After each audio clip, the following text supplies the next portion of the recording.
काला साया। यूं तो बनारस घाट अपनी खूबसूरती के लिए बहुत प्रचलित है, पर घाट के किनारे कई राज लिए बैठे हैं। ये कहानी शुरू होती है बनारस के घाट के पास बने ममता निवास से, जहाँ प्रिया लाल जोड़े में ममता के घर उसकी बहू बनकर आती है। आओ आओ बहू, घर को अपने पैरों से पवित्र करो। ममता घर की दहलीज पार कर ही रही होती है कि अचानक एक बहुत गंदी सी बास पूरे घर में फैल जाती है।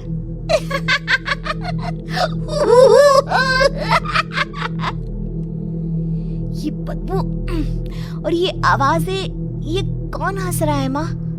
अब ये पड़ोसी ना हमारे थोड़े अलग से है। कहाँ हम शाकाहारी और ये मांस मच्छी खाने वाले। छोड़, तू ध्यान मत दे और गृह प्रवेश कर। और हाँ बहू, अपनी सास की एक बात हमेशा याद रखना, इन पड़ोसियों से तो कभी बात नहीं करेगी। अच्छे लोग नहीं है ये। अपनी सास की ये बात मानेगी ना बेटा? हाँ माँ, जो आपकी मर्जी, मैं उनसे बात नहीं करूंगी। अगले दिन प्रिया अपनी पहली रसोई बनाने रसोई घर में जाती है। ये छोक की बात तो नाक में जा रही है। एक काम करती हूँ, खिड़की खोल देती हूँ। प्रिया खिड़की खोलने जाती है।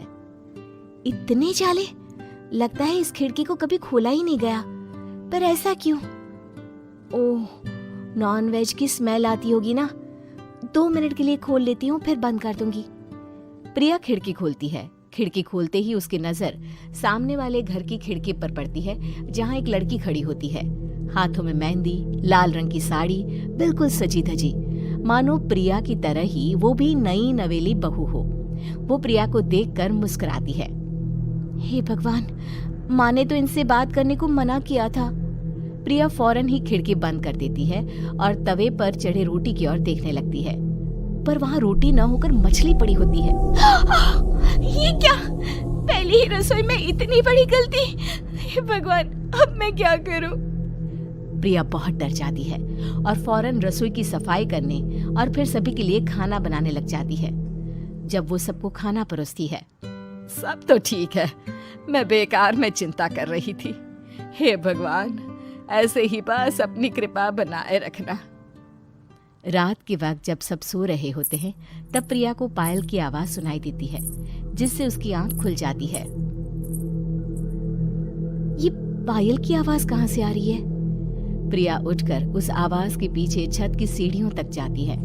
तभी उसे बच्चे के रोने की आवाज आती है। प्रिया छत पर जाती है तो क्या देखती है? वही लाल साड़ी वाली लड़की अपनी गोद में एक नवजात बच्चे को घुमा घुमा कर सुला रही है। तभी प्रिया की नजर उसके पेट पर पड़ती है। ओह गॉड, ये तो प्रेग्नेंट भी है। सुनिए, बच्चा सो नहीं रहा है क्या? मैं कुछ मदद करूं? नहीं नहीं, आपके घर वालों को अच्छा नहीं लगेगा, मैं संभाल लूंगी। स्नेहा की गोद से बच्चा हाथ मारकर प्रिया की गोद में आने को छटपटाने लगता है। दोनों घर अगल बगल में बने होने के कारण प्रिया उस बच्चे को गोद में ले लेती है। प्रिया के पास आते ही वो सो जाता है। बच्चे का वो स्पर्श रात भर प्रिया भूल नहीं पाती और अगली सुबह वो छत पर कपड़े सुखा रही होती है। तभी उसे एक औरत इशारा करके बुलाती है। स्नेहा कह रही थी बाबू तुम्हारी गोद में आते ही सो गया। मैं गौरी, स्नेहा की माँ हूँ। बहू, घर आना, बाबू को खिला भी लेना। शाम को जब घर पर कोई नहीं रहता, बच्चे से मिलने के लिए प्रिया छिपकर अपनी पड़ोसन के घर चली जाती है और कुछ देर बच्चे को खिलाकर वापस लौट आती है। इसके कुछ दिन बाद ही प्रिया को पता चलता है कि वो माँ बनने वाली है। ममता की खुशी का ठिकाना नहीं रहता।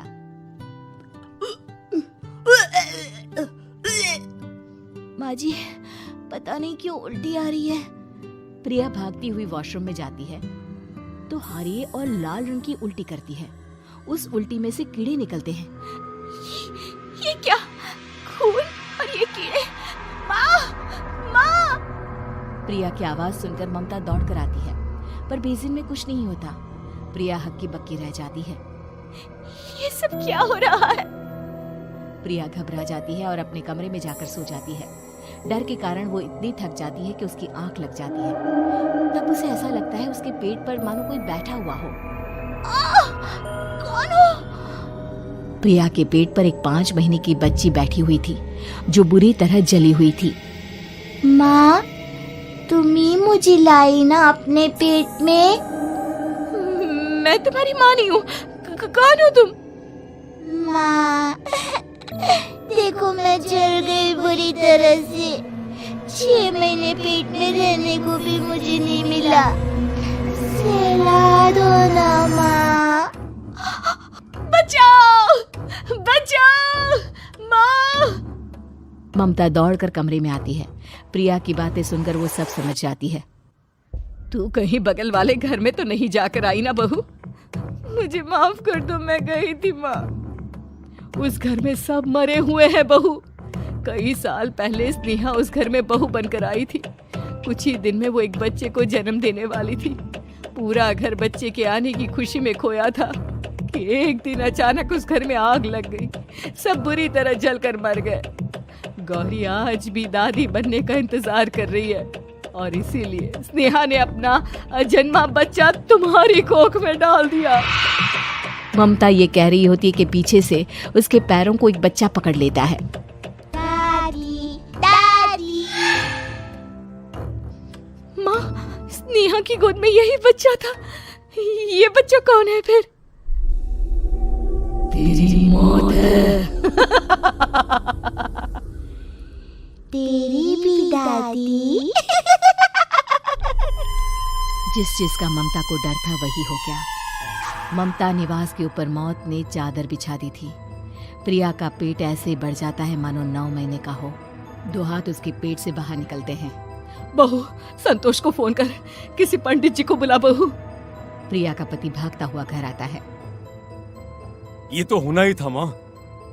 तेरा पाप तेरे सामने आ गया तो तू सह नहीं पा रही है। स्नेहा घर में आग लगी नहीं थी, माँ ने लगाई थी प्रॉपर्टी की लालच में। और वो बच्चा मेरी पहली पत्नी का बच्चा है, मेरा बेटा, जो कि उस आग की चपेट का शिकार हो गया था।